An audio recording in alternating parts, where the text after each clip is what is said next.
সন্দেশখালীর ন্যাজাট থানার বয়ারমারি ২ নম্বর গ্রাম পঞ্চায়েতের চুচুড়া সহ বিভিন্ন জায়গায় মারধর, মাথা ফাটানো হলো এলাকার সন্ত্রাস তৈরি করার, এমনকি পুলিশকে ঘিরে ধরে বেধড়ক মারধর, মাথা ফাটিয়ে দেওয়ার অভিযোগ একাধিক জায়গা থেকে উঠে আসছে। ৫ জনকে গ্রেপ্তার করেছে পুলিশ। তাদের আজ বসিরহাট মহকুমা আদালতে পেশ করা হচ্ছে।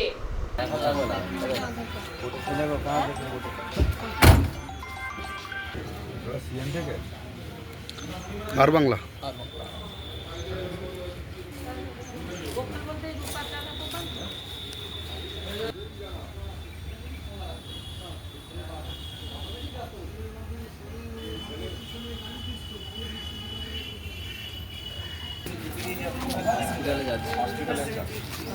জামা কাপড় পেছনে দাও, পেছনে রক্তের জামা কাপড়